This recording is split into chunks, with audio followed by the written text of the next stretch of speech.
แขนเอียงกับยูนิเบิร์ตสุดสั้นในเครื่องผู้ชายเครื่องสำอางเครื่องใช้ในเรือนเครื่องกีฬาเป็นพวกอนามัยเอียงอันนี้ก็จะเป็นพวกลำโพงอันนี้ก็เป็นธุรกิจที่เราใช้เครื่องใช้ทั่วไปเนาะตัวนี้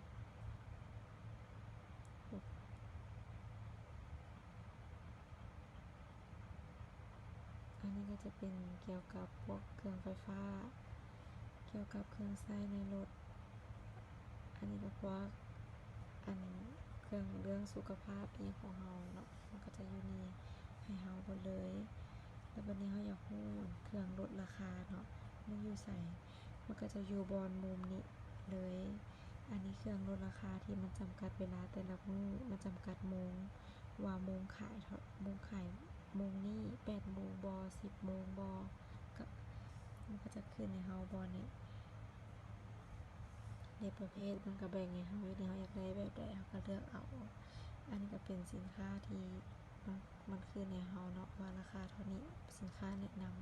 ำมันลดราคาจากปกติเท่าใดมันก็จะบอกให้เฮาอยู่นี่แล้ววันนี้สินค้าที่ลดราคาแต่ละมื้อเนาะอยู่ใส่อยู่นี่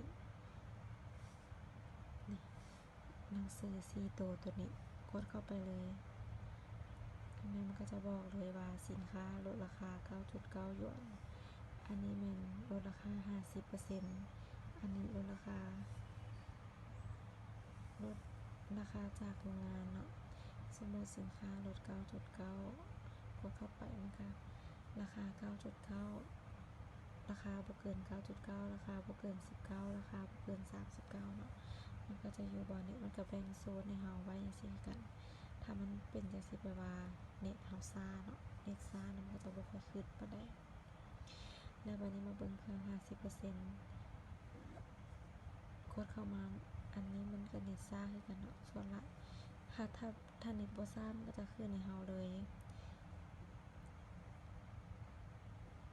มันก็จะอยู่บนนี้เครื่องโรงงานที่มันเปิด